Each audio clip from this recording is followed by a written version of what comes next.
Momna, hi. Hi. Um, Thank you for having me.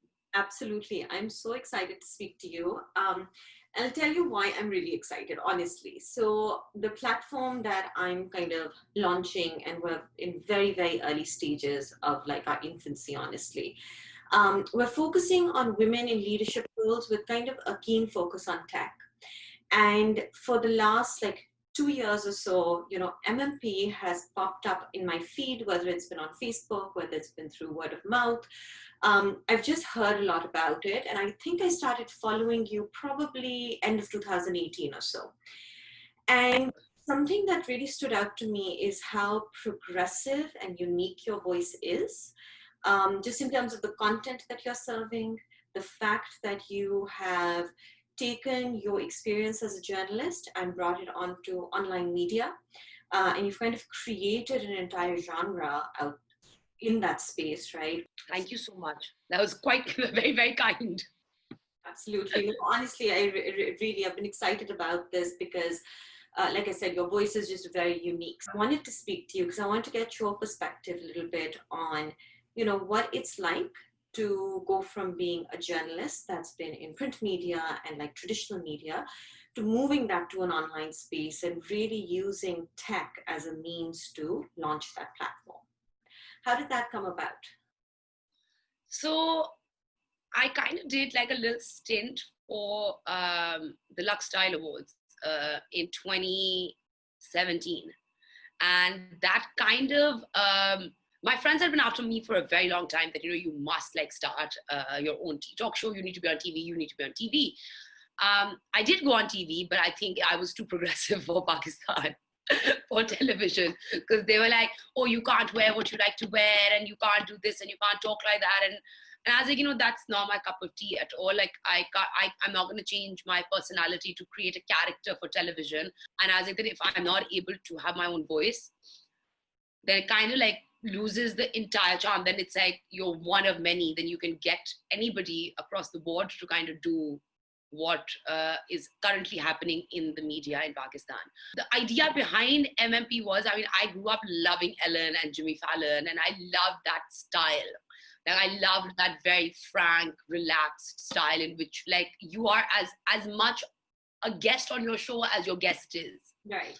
You understand? Like, you're kind of sharing screen time and you're kind of interacting with each other. And yes, you're having a conversation and your guest is your guest, but your personality is equally important to kind of get the show going. And I think that was and still is MMP's selling point, because it really came down to my interactions. Mm-hmm. And some people don't like it. Some people are like, oh, I'm both over it. You're very over and you overreact too much. And this, that's who I am. That's how I conduct myself in life. And I am excitable. I am very, like, I get really into things, and I let that, and I don't shy away from letting that come out either. I don't want to be like a bit of a, Right. sit like, Yeah. I'm not that person. I've never been that person. I don't ever want to be that person either. So I think that was one of the reasons why I was very animated. So all my guests started getting very animated as well, because they were like, okay, let's do this. Like, if she can feel. So everybody would get their guards down. I mean, we live in such a global world today.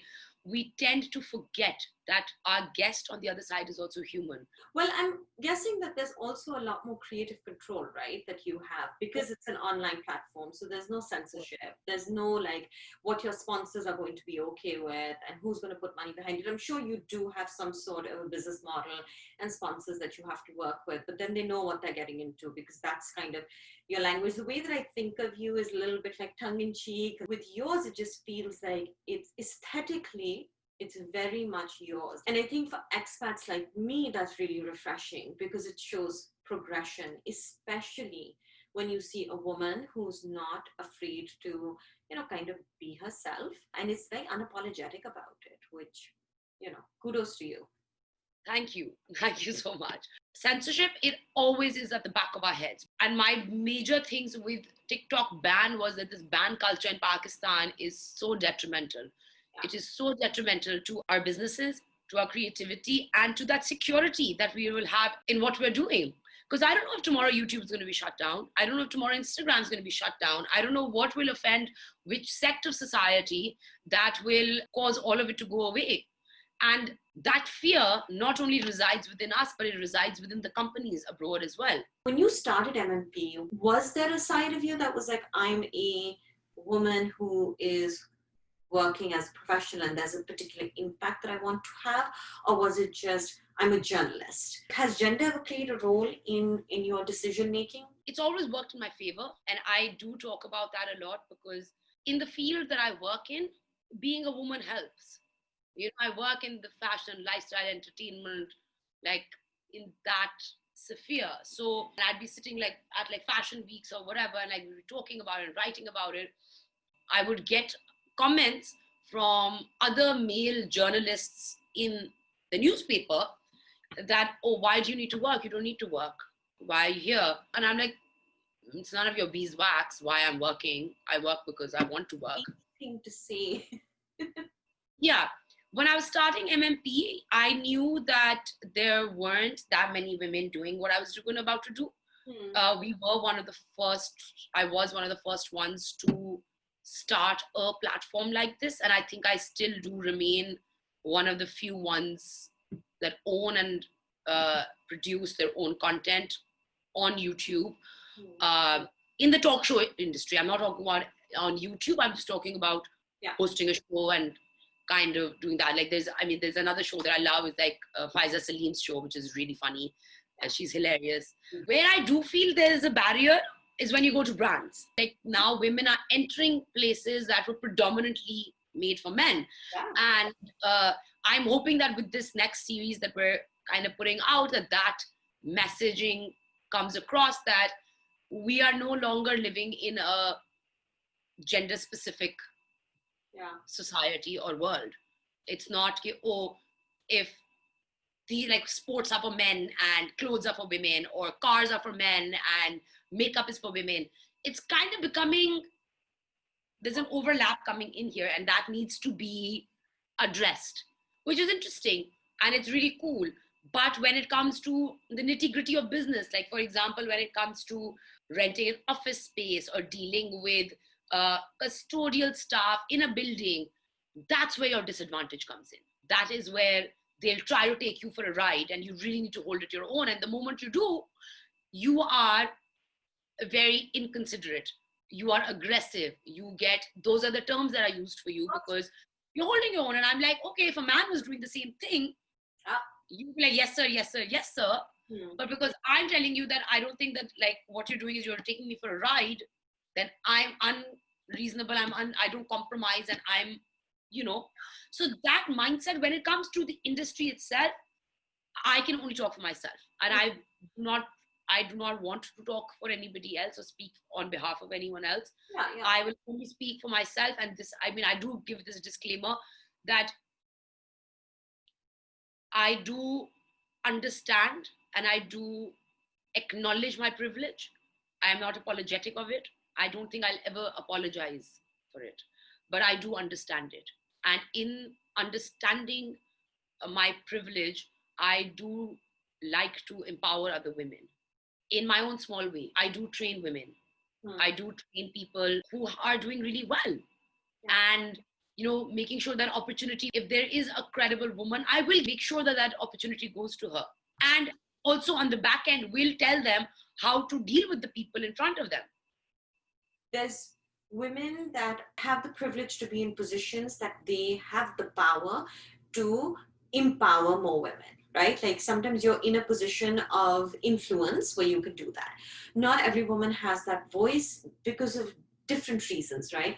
But whatever you can do in your own small way, I think is valuable. I actually believe that there are far more men that I have come across in my profession that have supported me, that have been allies to me, that have mentored me, that have hired me, that have trained me, that have lifted me because they recognize the disadvantage that I come from. Not only being a woman, but then throw on top of that a woman of color that has a very strong accent that tends to speak very like very boisterously and loud. And like, you know, very impassioned about everything, it can mildly terrify people, right? So yeah, I've worked through those disadvantages, and that's one of the things that I want to bring to this platform is the voice of that 50% of the population that's saying like, hey, we agree with you. Women should be given equality. It should yeah, be equitable. There are far more men, in my experience, that I've talked to about the gender pay gap that have said, I will tell you how much I'm making. You go ask for the same amount.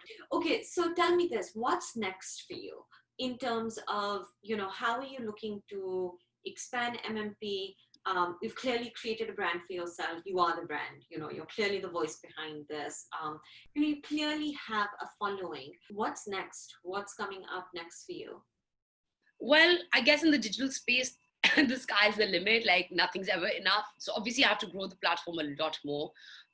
With COVID, I was very, very particular. I didn't do any in-person interviews, but I just worked on a series with this really cool brand here, which is really fun. So that's going to be coming out fairly soon. But I kind of want to now focus on like short series, like even if it's interview based, but different kind of themes that we can work with, and obviously kind of get back to season 2 of MMP because I think COVID has really put a damper on it. And I love in-person interviews. I'm not somebody that really enjoys like my games and everything to be played on Zoom. Yeah. Like Oh, that's I so feed fun. off of someone's energy, Yeah. right? So that I need that energy around me to kind of be like, and I was seeing like everywhere across the board, and a lot of talk show hosts worldwide were also kind of going on to Zoom. And I think there's something so remarkable about human presence. I'm hoping that that kind of settles down and we can start again. But I'm hopefully setting up a new studio. And yeah, so there's kind of like regrouping myself, going back into work now. Yeah, no, I hear you. I feel like that's across the board. It doesn't really matter, honestly, what sort of work you're in. Anyway, this was a wonderful conversation, and I would talk to you for another hour if I could, but I probably need to go nurse a baby very soon. So thank you so much for doing Thank this. you so much for doing this. And I know, like, and I don't know if like everybody knows this, but Priya is sitting in San Francisco and I'm sitting in Lahore, and we have a 12-hour time difference. So it's pretty much midnight for her, and it's only 12 noon. As you can see from the sunlight on my face now, the sun is right up there. Which is why But you know, natural light. yeah, that's why you were setting your line. I'm like, I'm setting the sun. I need to just figure out where the sun is going to come and hit me. So thank you so much for having me. It was a real pleasure, and I really do wish you all the best for your platform, and I really do hope it does incredibly well. And if there's any help that I can lend you at any point, just please, reach out, and I'll be there. Thank you so much. I appreciate it so much, Momina. Take care and Take care. yeah, awesome.